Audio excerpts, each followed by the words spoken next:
At my birthday banquet, my husband's former fiancée came uninvited, flipped the table, and slit her wrist. My husband, the heir apparent, who was originally standing by my side, ran towards her. The rumors about them spread all over the city, and I fell gravely ill. The princess consort glanced at me impatiently. "You are the primary wife. Someone of ill repute from the outside can't do anything to you." The old princess consort sent someone to reprimand me. "If the heart is not sincere, the effort will fall short. Since you can't do a good job, naturally a new person will be willing to serve this old woman," my parents repeatedly urged. "With such a good marriage, you must not be ungrateful."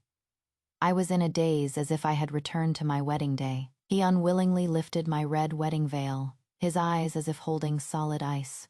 I spent 3 years melting that gaze, and everyone said I had won the gamble.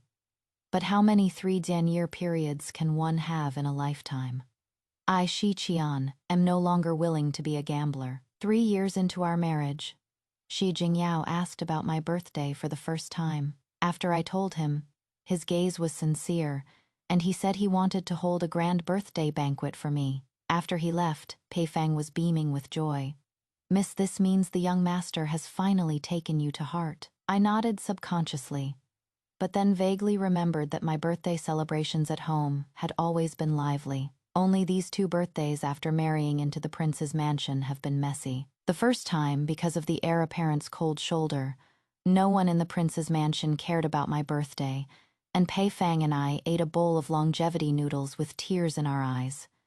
The second time, I invited a few good friends for a small gathering in the courtyard. That year, the heir apparent and I could already be considered to be treating each other with respect. Like guests, he was out on official business, and I didn't inform him. Unexpectedly, he suddenly came home and walked in on the banquet. A few days later, he inexplicably lost his temper, which made me feel depressed as well. To this day, I still don't know the reason. Now is the 3rd time. I shook my head, drove the thoughts out, and raised the corners of my mouth again. It is much better now than before. It is better to look forward. All the noble families in the capital know that the heir apparent's consort comes from a humble background and is not a good match for the prince's heir apparent. Just an opportunist who bet on the right treasure. 3 years ago, during the imperial autumn hunt in the western suburbs, a wild beast appeared in the hunting grounds. Shi Jingyao was meritorious for saving the emperor, but almost became disabled, almost. By the time it reached the capital, it was already a confirmed disability. The Yong'an Marquise's residence, which had a marriage contract with him, was in chaos, rushing to the prince's mansion for confirmation. But the reply they got was ambiguous, so they intended to break off the engagement. And my family has a villa in the western suburbs, so my dad got rumors that were closer to the truth. My dear daughter, even if that heir apparent is disabled, it is still a good place for our family. Besides, his face is still good. Before I could nod, he pushed me in front of people, relying on being more shameless than other families. Plus luck, I became Shi Jingyao's new fiancée. 3 months later, heir apparent Shi rode into the city on a tall horse, shattering all the rumors. I only learned later that the reply from the prince's mansion was at Shi Jingyao's instruction. He was testing Bai Luoxi, and then during the selection, it was also him who chose me.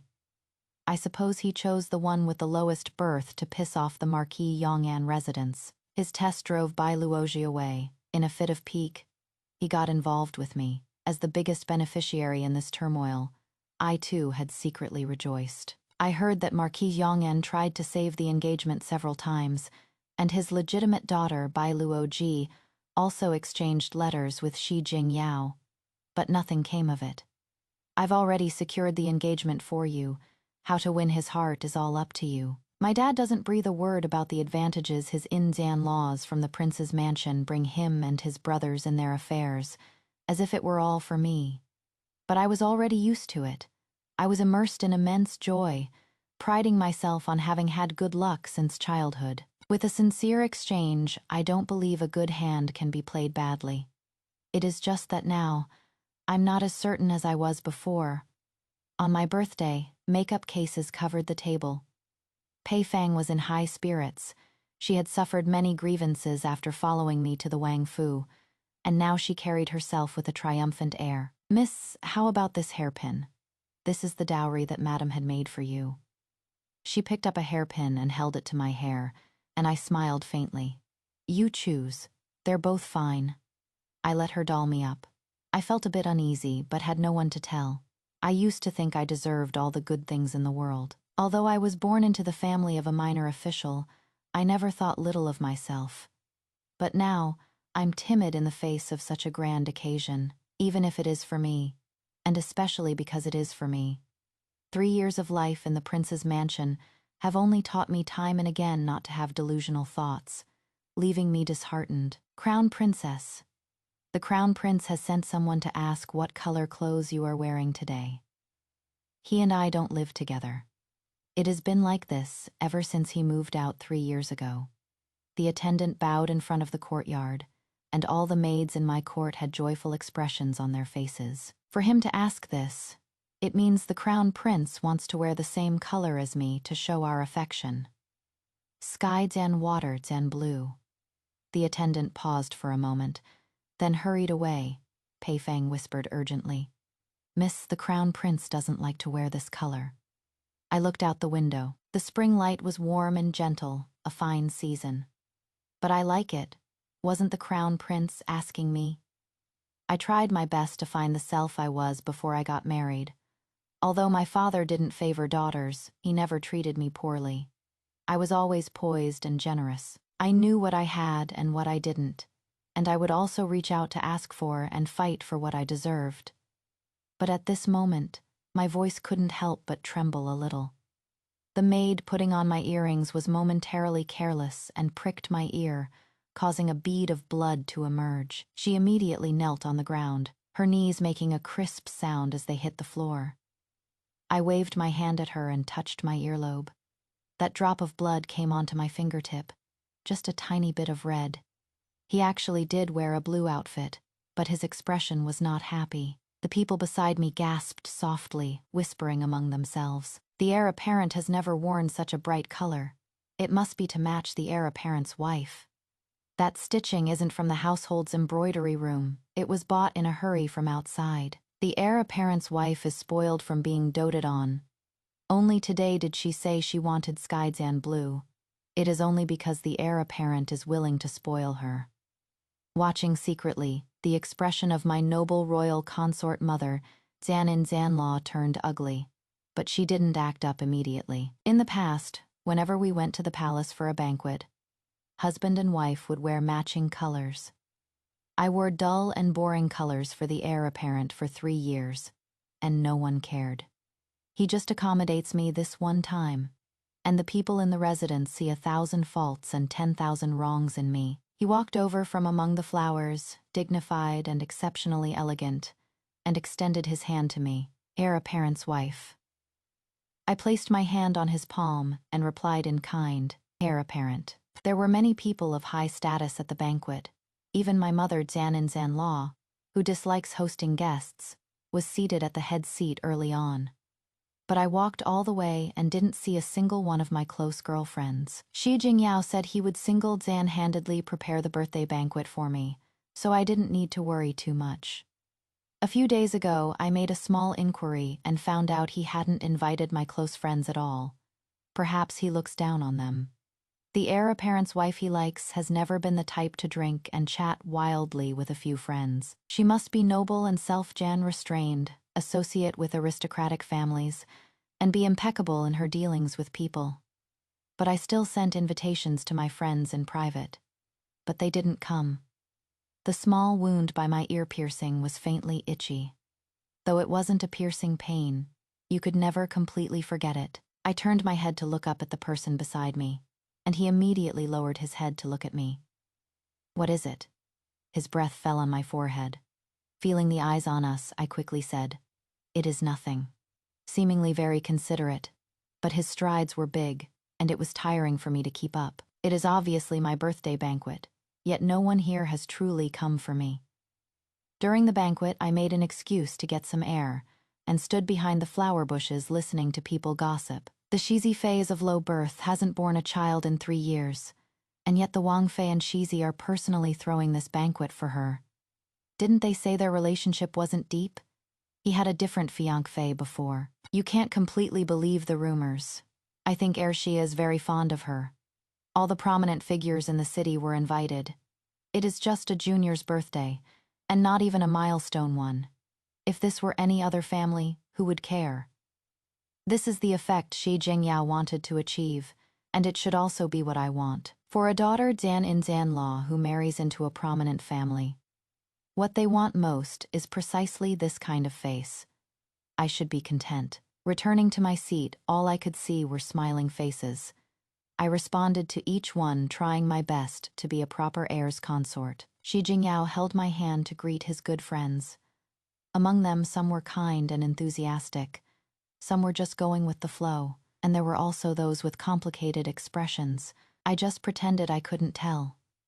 As the sun set, I slowly let out a breath. This year's birthday finally passed peacefully. Suddenly, someone trashed the banquet. The leftovers were overturned, gold and silver connected, porcelain shattered, and the heavy, chaotic crowd suddenly woke up. Shi Jingyao and I turned our heads at the same time. I first looked at the scattered banquet tables and the affected guests. Then I followed Shi Jingyao's gaze. It was that Miss Bai from the Marquis of Yong'an's residence. She looked haggard, her elegance a thing of the past. Shi Jingyao, do you really refuse to forgive me? You made such a grand display for her. What about me? What am I? We were engaged for 10 years. As she spoke, she took out a golden hairpin and cut her pale wrist. Gasps rose and fell one after another. My birthday this year ultimately lost its perfection again. The person beside me had yet to move, so I took the initiative to let go of his hand, rather than waiting for him to fling my hand away and run to his former fiancée. It is better for me to withdraw on my own accord. That scene would be too embarrassing. Just imagining it makes me feel dizzy. Shi Jingyao lowered his head and stared at me for a long time. I lowered my eyelashes. He gripped my shoulder forcefully, wanting me to face him, but I turned my face away, refusing to look at him, my body trembling uncontrollably. Over there, Miss Bai had already fainted on the ground. She rushed back to the capital from 1,000 miles away because the Marquis of Yong'an's residence was now on the verge of collapse. No one wanted to be associated with her. They only cared about Shi Jingyao's reaction. Shi Jingyao finally let go of me and ran towards her, his robe creating a beautiful arc in the wind. I turned around and went back to the yard, figuring the discussion behind me was already a weight. I couldn't bear, Paifeng said many words by my side, warming up the cold and lonely evening a little. I should be concerned about other things, like how she ruined my banquet and my husband is by her side right now. But at this moment, all I can think of is the hairpin that cut her wrist. That hairpin was set with a large and flawless ruby before the wedding. When choosing my dowry, Mother took me to that shop, and I fell in love with that one at first sight. But the shopkeeper said it was specially custom Zan made by a young gentleman for his beloved. It was only out for display. I thought at the time, thank goodness it was just for display.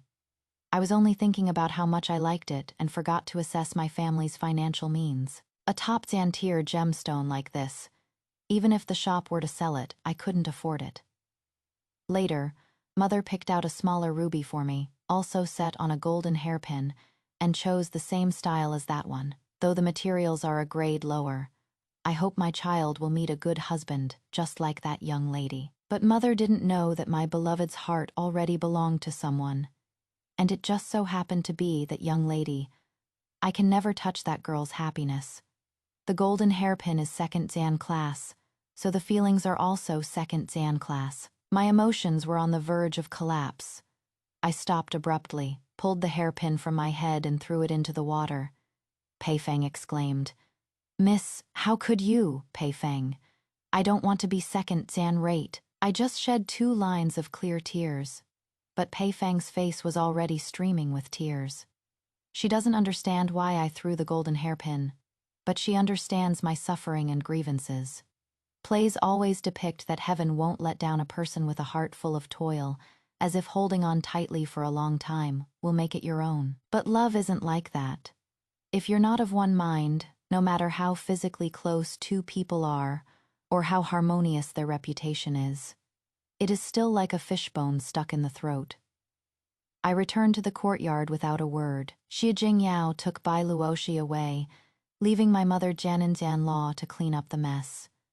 She flew into a rage, sent someone to bang on the courtyard gate late at night, and ordered me to kneel in the ancestral hall and copy books. The spring night was dark and cold. Someone wrapped in a chill walked up from behind me. Mother was impulsive. You should have come to find me. I wasn't obediently kneeling and copying books, just sitting on the prayer mat hugging my legs, with my back to the moonlight. Where would I go to find you, the Marquis of Yong'an's residence or your own courtyard? His hands, which were draping clothes over me, paused. Is the Shizi consort now resentful of your husband? You were the one who pushed me away. He crouched down to tie the silk ribbon for me. I forcefully pushed his hand away, but the back of my own hand hit the table leg, and a red, swollen mark appeared on my skin. I was like a person who had been mad for a long time but pretended to be normal. The dark night and the empty ancestral hall fueled my madness. You shouldn't have chosen me to be the Shizi consort back then. And I don't want to be this Shizi consort anymore. I regretted it long ago. If I hadn't been as obsessed as my father back then, thinking I'd found a treasure and rushing to climb into a high Zan ranking family for quick gains, maybe I would still be Shiqian, not the resentful, crazy Zan-like crown princess I am today. Xi Jingyao gripped my other hand fiercely. You've misspoken. Don't talk nonsense. Was I wrong? This hopeless marriage only makes people feel. He suddenly covered my mouth, pulling me into his embrace, his back completely blocking the moonlight from the corridor. Shiqian, you are not allowed to talk nonsense. I know you're in a bad mood today, but you can't negate our marital relationship like this. I'll handle the rest. We can talk about everything after you've calmed down. One of his hands covered most of my face, muffling me so I couldn't speak. I guess I wasn't completely crazy after all, and stopped talking. Xie Jingyao wrapped me in his arms and strode out of the ancestral hall. The rules of this mansion can only discipline me. No one has ever accused him. Prepare the hot soup.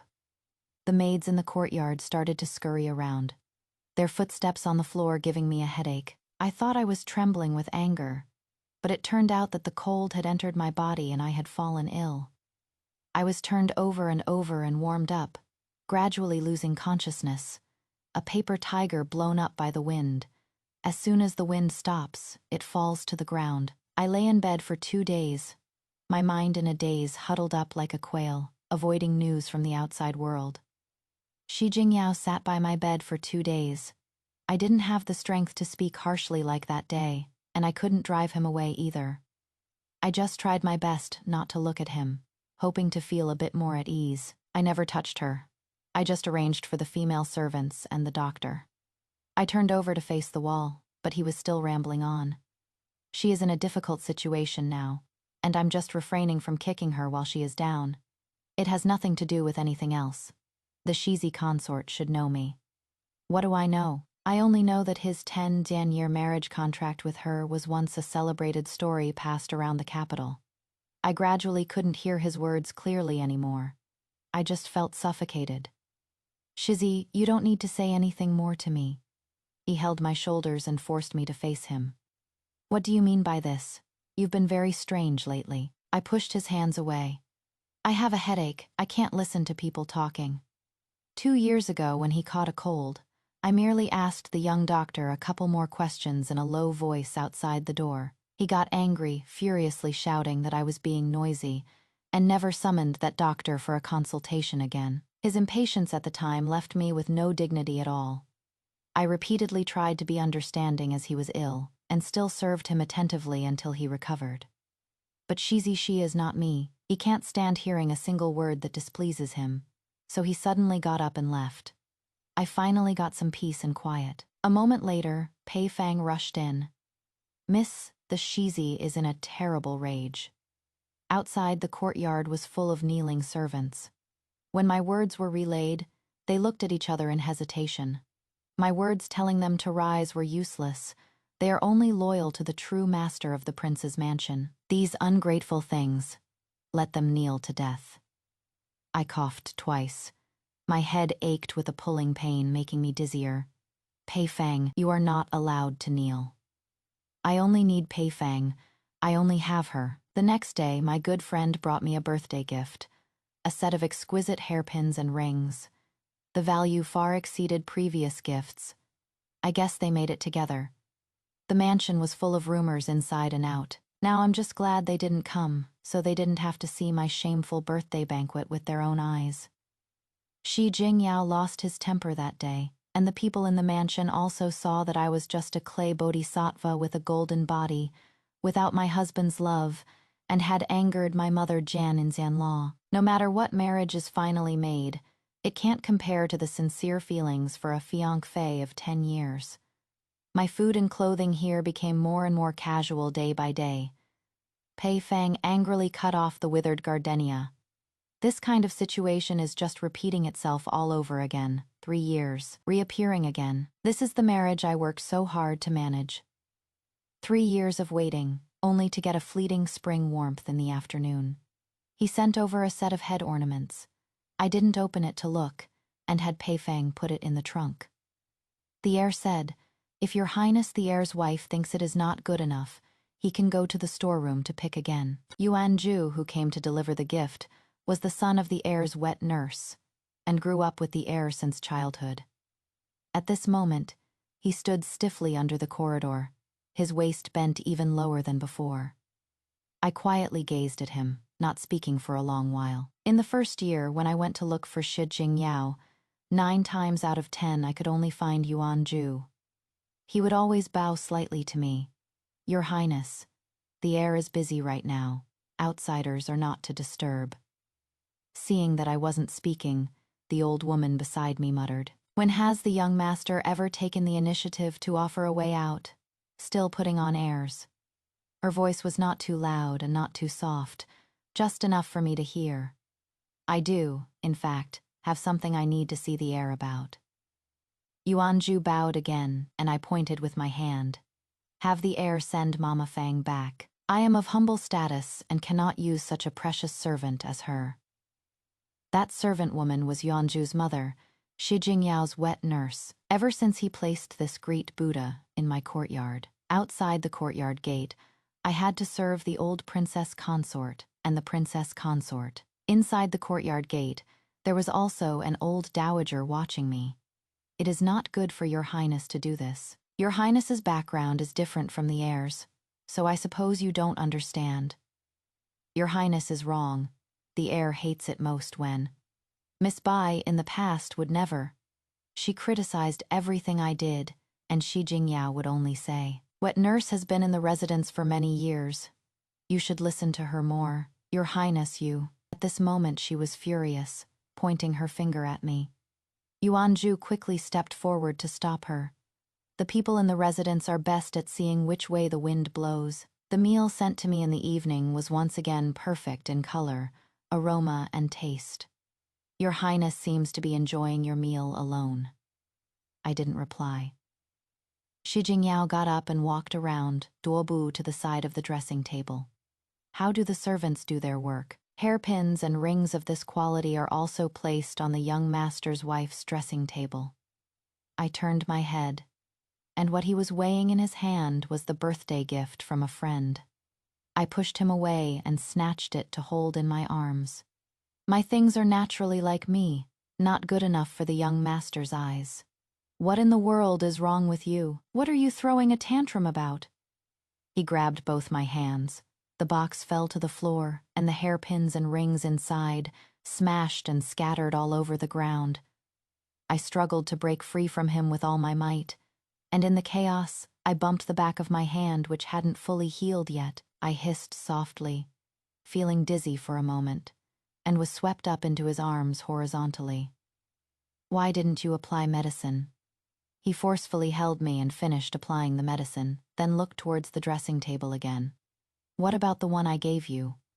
I didn't answer and got up to pick up the hairpins and rings on the floor. I only glanced at that thing when it was delivered, then had Pei Fang put it away. I had no idea where it was. Paifang. Young master, it is here. Paifang rummaged through the trunks and found that set of head ornaments, holding it up in front of Shi Jingyao. His face was grim, and after a long silence, he told Paifang to leave again. You had a disagreement with Nanny Fang? I found a spot on the edge of the couch farthest from him and sat down, hugging the neatly arranged hairpins and rings. Nanny Fang is the young master's wet nurse. She shouldn't be by my side. Which family's wet nurse isn't in the ladies' courtyard? I clenched the edge of the wooden box, forcing my voice to come out steady and smooth. I'm not willing. If the crown prince insists on letting her manage this courtyard, I can move out. She is only here to serve you. What is this about managing? The crown prince can open his eyes and see, besides Pei Fang, who everyone else here listens to. Is it me, the crown princess, or someone else? He left again, kicking over that pot of withered gardenias. The explosive sound rushed over, and I couldn't help but tremble. This was already the time the two of us had talked the most. I've already lost count of how many times I've watched his back. But this time, I was no longer like a frightened bird. Before, I would stay up all night with my eyes open, reflecting on my mistakes, and then think about how to admit my faults to him. I finally had no heart to guess his moods. I'm really a bit tired. It has been half a month since the birthday banquet, and I haven't stepped out of the courtyard. The old princess sent someone to ask about my health, her words implicitly accusing me of slacking before. I would go to give her a massage every 3 days, putting on the full act of a filial granddaughter Zan-in-Zan-law. That old madam is really something. When you were sick, she didn't ask a single word, and now that you're just getting better, she sends someone to rush you. I gazed at the cherry blossoms outside the window. In just half a month, they had already withered. Mother was wrong.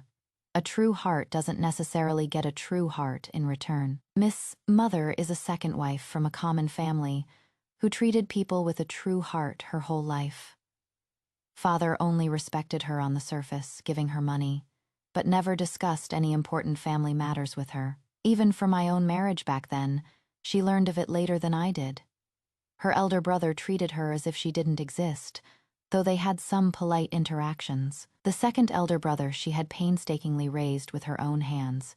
She had been raising him since he was 6 months old.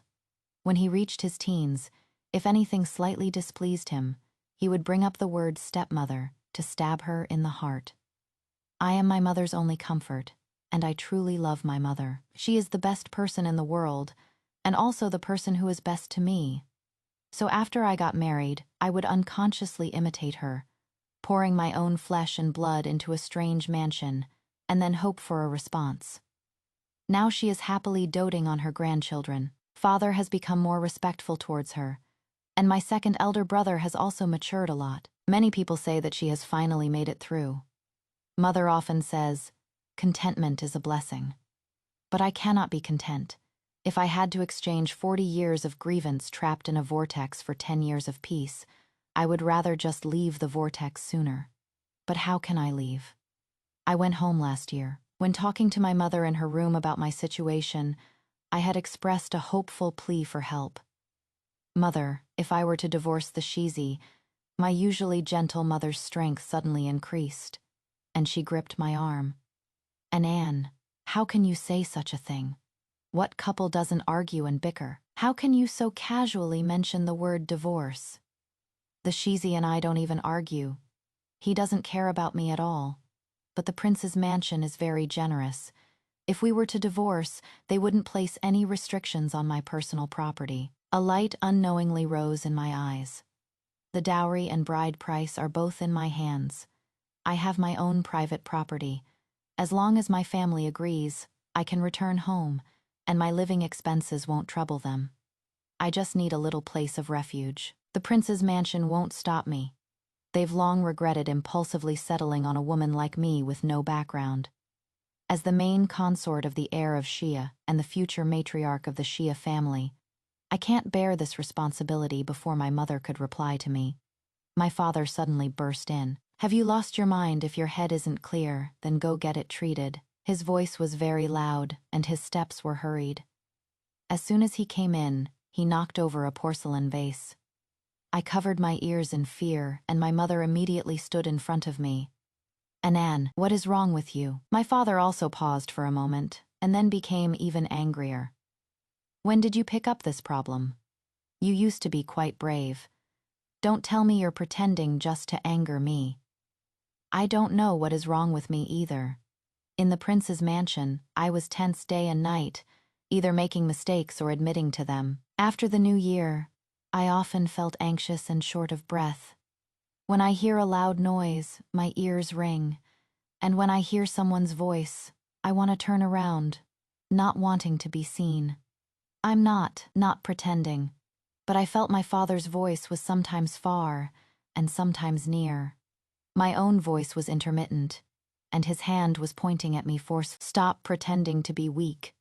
Such a good marriage fallen from the sky. And your father with great difficulty made it land on your head, yet you are not content and want a divorce. No way, that is right, Anan. Such a good marriage. We parted on bad terms that day.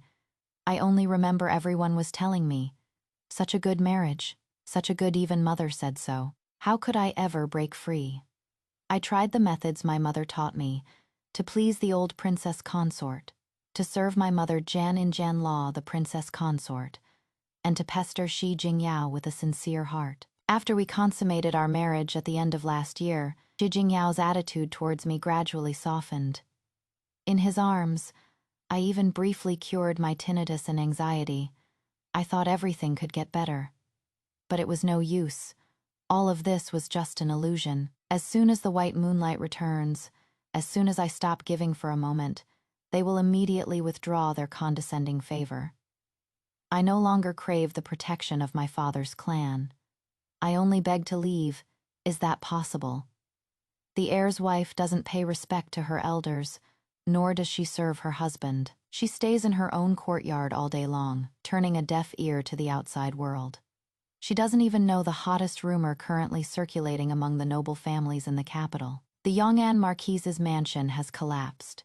The women have been made into official prostitutes, and Heir Shi stepped in to save his former fiancée, Bai Luoji. It seems their old feelings are rekindling. I knew nothing. While resting in the garden with Pai Fang, I had an episode, with cold sweat dripping from my forehead, and happened to run into my mother Jian in Jianlaw. She seemed extremely annoyed by my sickly appearance. She glanced at me impatiently. "You are the legitimate wife. Whatever rift Jian Raf is outside, it shouldn't affect you in any way."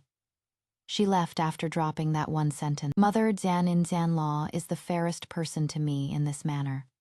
Except for Shi Jingyao. She never gives anyone a pleasant look. I don't know what she meant, but receiving the cold shoulder is a common occurrence, so I didn't even offer a single word of defense. In the end, it was Shi Jingyao who personally told me this news.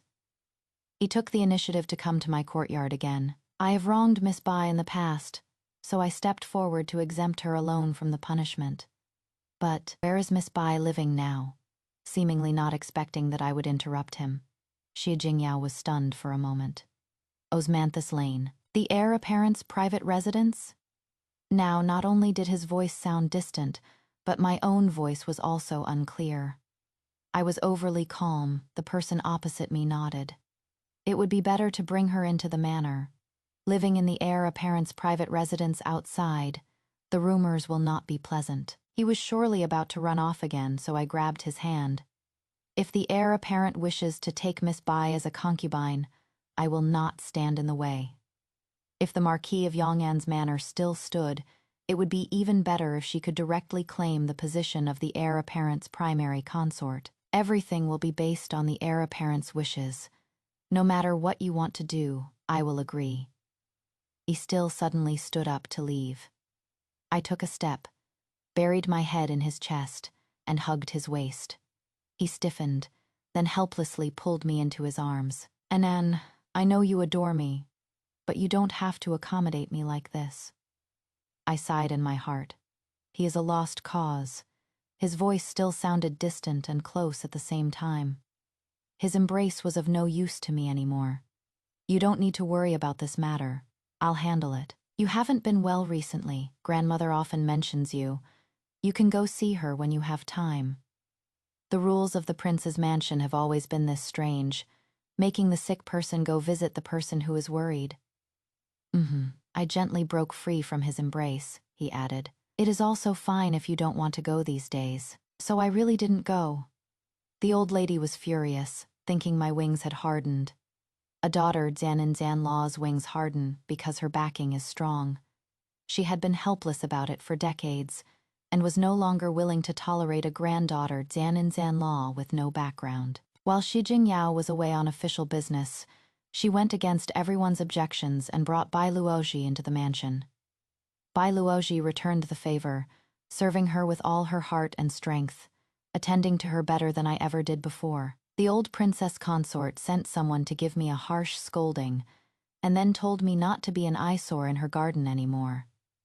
After the person left, I got up from the floor holding Pai Feng's hand. The next day my knees were covered in bruises.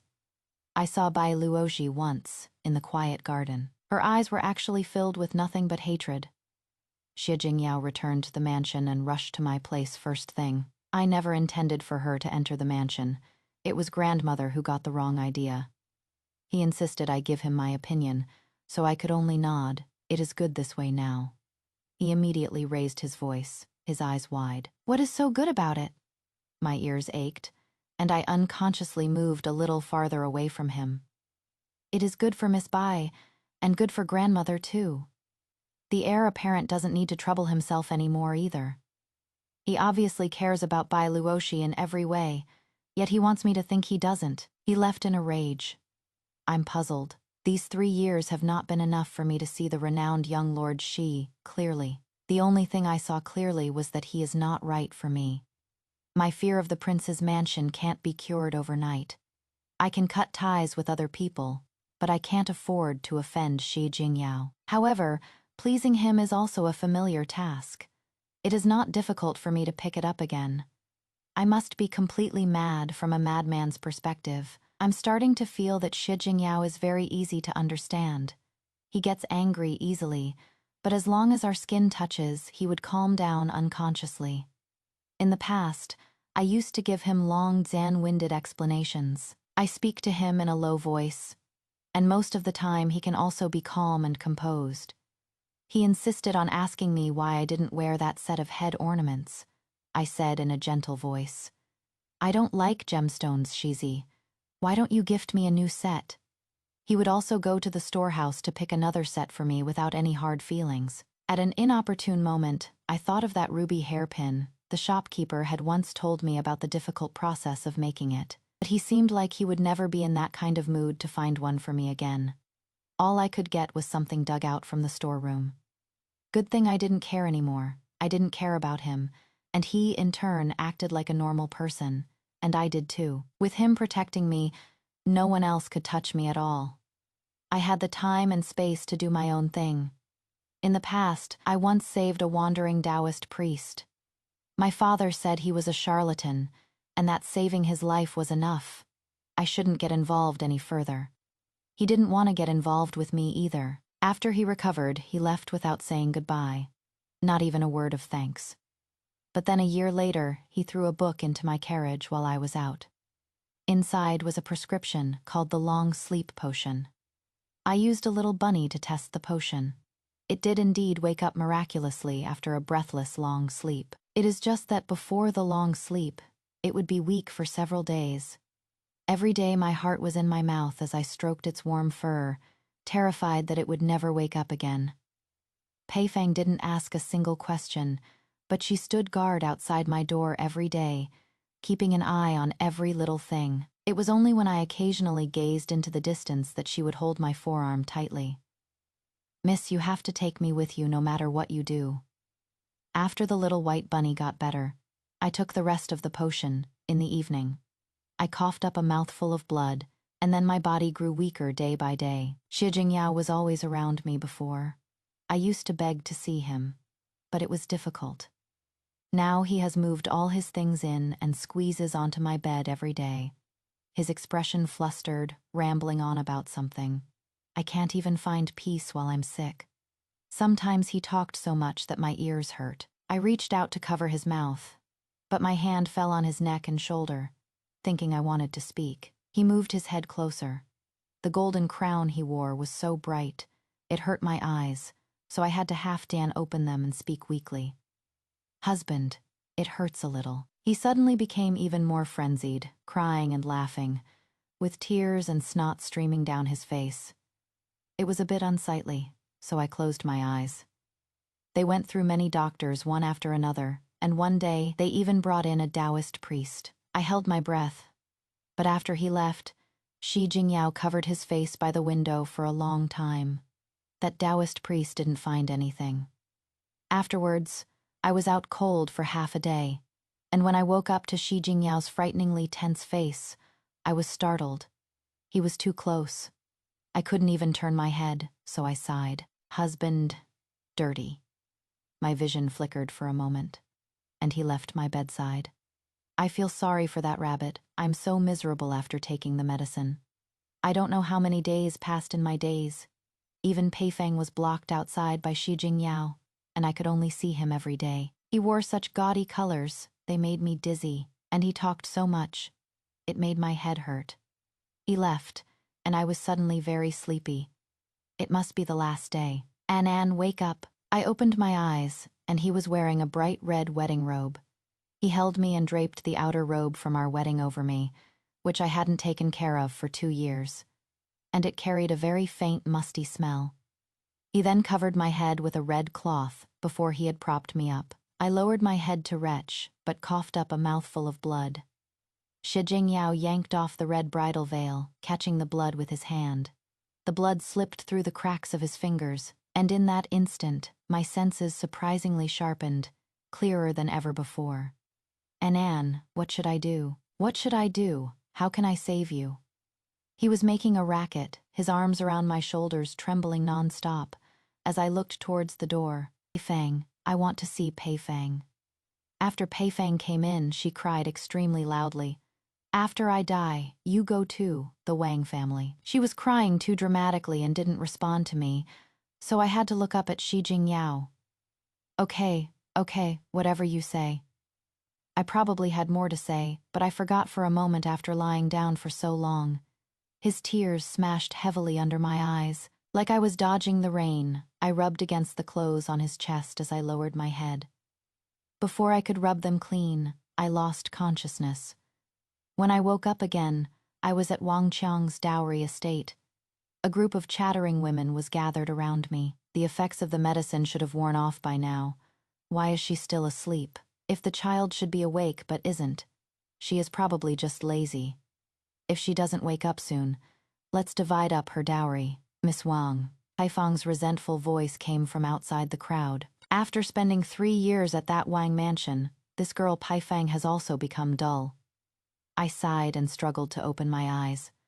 "Go ahead and divide it. It is all for you. Ann, you're finally awake." A group of women started chaotically yelling, "Ann," and it was extremely noisy, but it didn't hurt my ears to listen. When Peifeng came to the Wang family, she brought all my private property, and Shi Jingyao had many precious artifacts buried with me. When Wang Xiang dug me up, she didn't even spare those. The things I have now are enough to make our whole group rich. After I recovered, I enthusiastically wanted to share. But Wang Xiang refused to take anything else. She only wanted my dowry. With a look of disgust, she pushed aside those precious utensils and picked up a pair of small Ruware porcelain cups from my dowry. I'm not willing to be tainted by that unlucky stuff. She waited at home for half a month. Shi Jingyao didn't send her an invitation, so she would rather die than come to my birthday banquet, and she wouldn't let the others come either. Hearing the rumors, they got me another set of hairpins and rings, and stuffed a letter in the bottom of the box that day. Shi Jingyao smashed it out. I picked it up and clutched it in my hand. I opened it at night to read it. The whole message had only one meaning. Are you gonna run or not? If you don't run, I'll carry you and run. I'll run. She carries people so tight, it makes your stomach hurt. Everyone says that after I died, Shi Jingyao went mad, suffered a serious illness, to the point where her soul left her body and she was in a daze. I frowned after hearing this. I'm already dead, and they're still pinning the blame on me. In the end, He and I didn't become enemies. During holidays and festivals, he'd even curb his craziness to go visit my parents. Funnily enough, he had never set foot there before, but I suppose my father must be very pleased being able to ride on the coattails of the prince's mansion. Shi Jingyao's guilt and regret are enough for them to live very well.